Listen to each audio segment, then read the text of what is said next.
भाई मोदी जी इस नारे को, नारा शब्द तो ठीक है, लेकिन वो कहते हैं मुंह में राम बगल में दिल में नाथुराम। मोदी जी उस विचारधारा से आते हैं।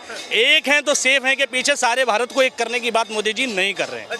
मोदी जी जो बात कर रहे हैं वो समुदाय विशेष की बात कर रहे हैं। मोदी जी जो बात कर रहे हैं देश में बहुसंख्यक लोगों की बात कर रहे हैं। मोदी जी जो बात कर रहे हैं देश में बहुसंख्यकवाद की बात कर रहे हैं, और उसमें भी अपर कास्ट की बात कर रहे हैं कि भैया बटो मत। मैं कह रहा हूँ मोदी जी ने ये क्यों नहीं कहा कि हिंदू मुस्लिम सिख ईसाई आपस में हम भाई भाई, क्यों नहीं? प्रधानमंत्री नरेंद्र मोदी जी झारखंड और महाराष्ट्र के अंदर जो नारा दे रहे हैं, एक रहेंगे तो सेफ रहेंगे, किस तरह से इसे एक अकेले व्यक्ति ने लोगों के बीच में खड़े होकर यहां पर उस नारे की पूरी तरह से धज्जियां उड़ा दी। और जो बात कही है दोस्तों, ये वीडियो सोशल मीडिया पर बहुत तेजी से वायरल हो रहा है। तकरीबन 10 लाख से ज्यादा लोगों ने इस वीडियो को देखा है। आप लोग इस वीडियो को देखिए। सेफ रहेंगे, इस नारे को किस तरह देखते हैं? नहीं, सबसे पहले तो मैं भाई के लिए तारीफ करना चाहूँगा। भाई ने कश्मीर फाइल्स मूवी बहुत अच्छे से देखी है, और इसके बाद केरला स्टोरी भी बहुत अच्छे से देखी है। हम उस दौर में जी रहे हैं जब ड्रामे को देख के हमारी आंखों में आंसू आ जाते हैं, और वास्तविकता को देखकर हम कहते हैं ड्रामा चल रहा है। हम उस दौर में जी रहे हैं। आज की बेरोजगारी इस वक्त इस व्यक्ति को नहीं दिख रही। आज लॉकडाउन में लोग लाखों लाख लोग पैदल चल गया, वो नहीं दिखा। आज कोरोना में कितने लोग मर गए, वेंटिलेशन में ऑक्सीजन बेड नहीं मिला, ये इनको नहीं दिखा। मोदी जी ने महामारी के टाइम पे गरीब लोगों के लिए ट्रेन नहीं चलाई, लेकिन पटरियों पर चलते हुए लोग ट्रेन से कुचले गए नहीं, वो नहीं दिखा। इसे मौजूद भारत की पीड़ा नहीं दिखती, जिस भारत में ये मौजूद नहीं थे। 90 के टाइम पर ये बालक रहे होंगे, अगर होंगे तो, या पैदा भी ना हुए हों, ये हो सकता है। इन्हें उससे पहले की घटना बताया जिन्हें जो लाइफ इन्होंने जी नहीं है, लेकिन वर्तमान की स्थिति को देख के रो नहीं रहे हैं, या उस स्थिति को देख कर रो रहे हैं जो इनके सामने घटी नहीं है। तो ये बड़ी दुखदाई बात है। और रही बात बटेगी तो कटेंगे, ठीक है, बिल्कुल सही बात है। थोड़ा नारा पुराना हो गया, इस पे बाद में आएंगे, पहले इस पे आइए। एक है सेफ है, बिल्कुल एक हैं सेफ हैं, हिंदू मुस्लिम सिख ईसाई आपस में हम भाई भाई, नारा था ये। लेकिन प्रॉब्लम शब्दों से नहीं है, प्रॉब्लम लोगों की विचारधारा से है। भाई मोदी जी इस नारे को, नारा शब्द तो ठीक है, लेकिन वो कहते हैं मुंह में राम बगल में दिल में नाथुराम। मोदी जी उस विचारधारा से आते हैं। एक हैं तो सेफ हैं के पीछे सारे भारत को एक करने की बात मोदी जी नहीं कर रहे हैं। मोदी जी जो बात कर रहे हैं वो समुदाय विशेष की बात कर रहे हैं। मोदी जी जो बात कर रहे हैं देश में बहुसंख्यक लोगों की बात कर रहे हैं। मोदी जी जो बात कर रहे हैं देश में बहुसंख्यकवाद की बात कर रहे हैं, और उसमें भी अपर कास्ट की बात कर रहे हैं कि भैया बटो मत। मैं कह रहा हूँ मोदी जी ने ये क्यों नहीं कहा कि हिंदू मुस्लिम सिख ईसाई आपस में हम भाई भाई, क्यों नहीं कहा? बहराइच जैसा दंगा हो गया, वो हमारे देश का प्रधानमंत्री किसी के जन्मदिन पर ट्वीट कर देता है वे जन्मदिन मुबारक हो, लेकिन बहराइच जैसा दंगा हो गया, ट्वीट नहीं आता कि देश में बहराइच के लोग हिंदू मुसलमान ना करें, हम भाईचारा कायम रखें, हम आपसी इस देश के नागरिक हैं, और सबसे पहले इस देश के नागरिक हैं। भाई भाईचारा को कायम रखें, कोई आपस में भेदभाव ना करे।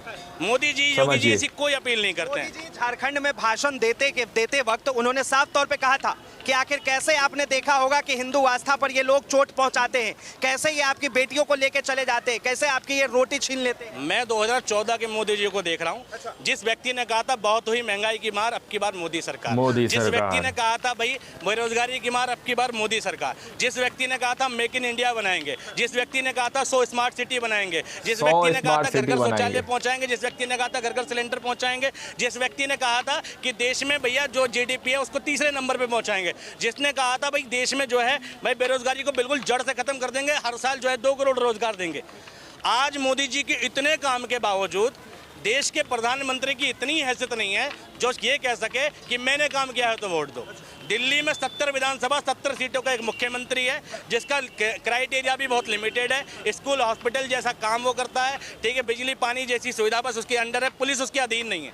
उसके बावजूद उस मुख्यमंत्री की इतनी हैसियत है जो छाती ठोक के कहता है कि अगर मैंने काम किया हो तो वोट दो, और काम नहीं किया हो तो वो वोट मत दो। लेकिन देश का प्रधानमंत्री जो देश का सुप्रीम लीडर है, सारी पावर उसके हाथ में, सारी सत्ता उसके हाथ में, पुलिस उसके हाथ में, मिलिट्री उसके हाथ में, ईडी उसके हाथ में, सीबीआई उसके हाथ में, मीडिया उसके हाथ में, ठीक है, और विपक्ष के कई नेता भी बीजेपी में, ठीक है, भ्रष्टाचारी नेता। इसके बावजूद नरेंद्र मोदी की हैसियत और औकात इतनी नहीं है कि वो कहता है कि मैंने काम किया हो तो वोट दो। थोड़ा सा शब्दों का प्रयोग सही है, ठीक है। नरेंद्र मोदी ये तक नहीं कह पा रहे कि भाई मैंने काम किया हो तो वोट दो।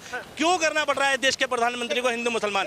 एक सवाल आपने बहुत अच्छी बात कही, प्रधानमंत्री ने काम नहीं किया, तो आखिर तीसरी बार बीजेपी एनडीए की सरकार इस देश के लोगों ने क्यों बनाई? ये सवाल बहुत बड़ा है। 200 साल राज किया था, पता है आपको? भारत पर राज करना और भारतीयों के दिलों पर राज करने में फर्क होता है, ठीक है, जबरन सत्ता तो कहीं बना ली जाती है भाई। 19 लाख ईवीएम गायब है, पता नहीं है, ठीक है। जगह जगह भाई इलेक्शन के टाइम पे घोटाले की खबरें आती हैं। 2014 से पहले इलेक्शन में चुनाव आयोग पर कोई शिकायत नहीं जाती थी, चुनाव आयोग कटघरे में नहीं खड़ा होता था, कोई बात नहीं करता था ऐसी। लेकिन 14 के बाद मोदी जी ने ऐसा क्या किया कि वे लोग शक करने लगे कि ईवीएम में घोटाला है। 2014 के बाद मोदी जी ने ऐसा क्या किया कि लोग भाई चुनाव आयोग पर सवाल उठा रहे हैं। तो सरकार तो हुक से या क्रुक से मोदी जी बना लेंगे, लेकिन भारतीयों पर राज करने की बात है, भारतीयों के दिलों पर राज करने की बात है। आज तक भी मैं कह रहा हूं कि इस देश की जनता मोदी जी को स्वीकार नहीं कर पाई है। मोदी जी को स्वीकार नहीं कर पाई है। 10-20% अंधभक्तों को छोड़ दो तो, ठीक है। देश की 80% जनता आज भी मोदी से परेशान है। भले ही नरेंद्र मोदी तीसरी बार प्रधानमंत्री बन गए हों, लेकिन लोगों के दिल में टीस यही है कि बन कैसा गया सर। बन कैसे रहेंगे, सेफ रहे का नारा जिस तरह हरियाणा के अंदर चला था, बटोगे कटोगे, ये मास्टर स्ट्रोक था बीजेपी का। अब उसी तरह का ये वाला नारा जो है, अब क्या लग रहा है आपको कि झारखंड में बीजेपी के लिए बिल्कुल सही साबित? मुझे एक बात समझ नहीं आती, 2014 से पहले ये नारा किसी ने दिया क्यों नहीं? क्यों नहीं दिया? क्योंकि इससे पहले बटे हुए नहीं थे, बटे हुए नहीं थे। मोदी जी के 10 साल के शासन की उपलब्धि है कि हम बट गए। मोदी जी को खुद पता बात सही है, और मोदी जी कह रहे हैं मत बटो। यानी मोदी जी अपने ही शासन व्यवस्था की बात कर रहे हैं कि 10 साल में हमने ये व्यवस्था दी है कि तो हिंदू और मुसलमान आपस में बट चुके हैं, इसलिए बटोगे तो कटोगे नहीं। और अगर ये इससे बचना है तो दूसरी सरकारों को वोट दे दो, मोदी जी को मत दो। बटोगे तो कटोगे, बात सच है। लेकिन मोदी जी की जो मंशा है ना, वो हिंदू मुसलमान को एक करने की मंशा नहीं है। बांग्लादेश में मुसलमान नहीं बटे, ठीक, वो एक है, और दूसरे जो अल्पसंख्यक है वहाँ के वो कट गए, यानी हिंदू कट गए। भारत में बहुसंख्यक इस देश के हिंदू हैं और अल्पसंख्यक मुसलमान हैं। तो किसको यूनाइट करने की बात कर रहे हैं? बहुसंख्यक को। बटोगे तो कटोगे से आशय क्या है? तुम बांग्लादेश देना चाहते हो भारत को, तुम बांग्लादेश देश में दंगा देना चाहते हो, तुम देश में रिजाइन सरकार देना चाहते हो, यही तो मंशा है। अगर तुम्हारी मंशा गलत नहीं है तो तुम एक तिरंगे के नीचे क्यों नहीं लाते इस देश के लोगों को? तुम जनगण मन में क्यों नहीं लाते इस देश के लोगों को? तुम हिंदू मुसलमान दोनों में सौहार्द की बात क्यों नहीं करते? क्यों नहीं करते? ये बात बहुत सही है। 10 साल की किसी डिबेट में, किसी भाषण में मोदी जी के मुंह से ये नहीं सुना कि देश में भाईचारा कायम रखें, हिंदू मुसलमान के साथ सौहार्द बना के रखें।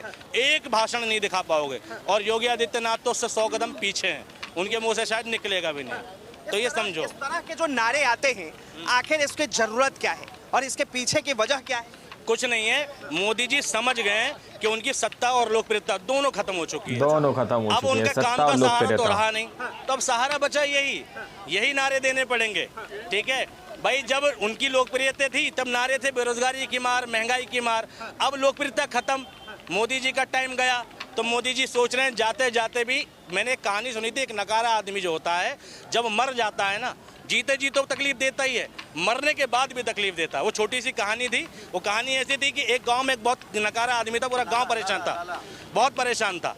तो लोग सोचते थे मर जाए, और वो मर गया।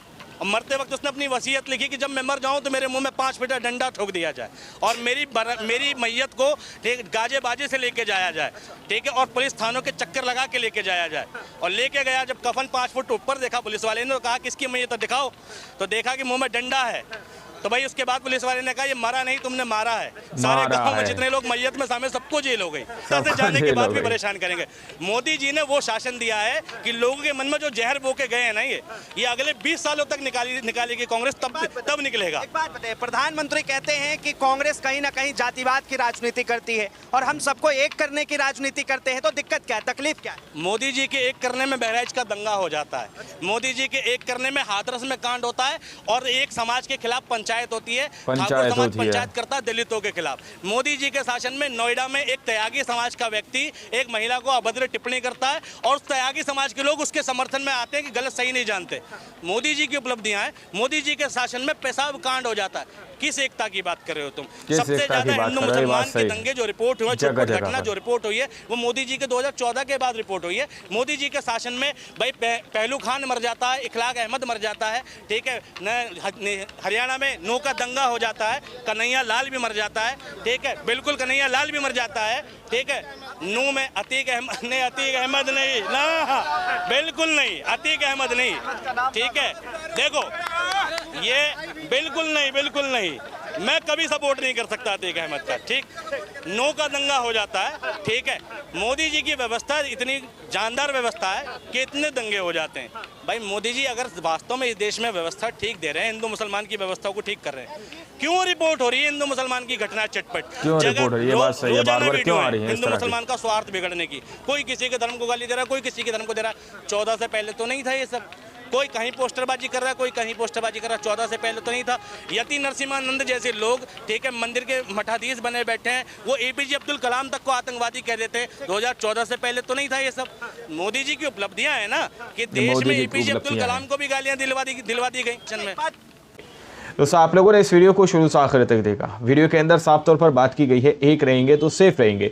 2014 से पहले इस तरह का नारा क्यों नहीं दिया गया? क्योंकि 2014 से पहले हिंदू, मुस्लिम, सिख, ईसाई आपस में है भाई भाई, ये वाला नारा दिया जाता था और सब आपस में ही थे। अब इन्होंने साफ तौर पर बताया कि बीजेपी पार्टी आई तो उसके बाद लोग बंटना शुरू हो गए।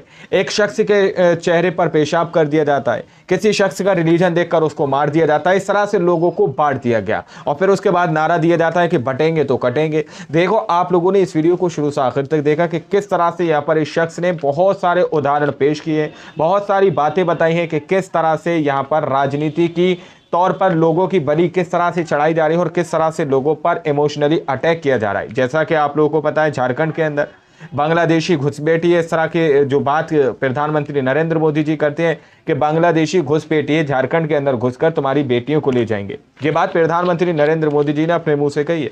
जरा सोचिए, सत्ता के अंदर, केंद्र के अंदर मोदी जी की सरकार है, बावजूद इसके फिर भी वो अपनी नाकामियों को बता रहे हैं। अब आप लोग समझ सकते हैं कि किस तरह से आज राजनीति में धार्मिक राजनीति करने की कोशिश की जा रही है। बाकी आप लोग इस भाई की बात से कितना सहमत है, अपनी राय कमेंट सेक्शन में जरूर दीजिएगा। मिलता है अगली वीडियो में, जब तक के लिए जय हिंद, जय भारत।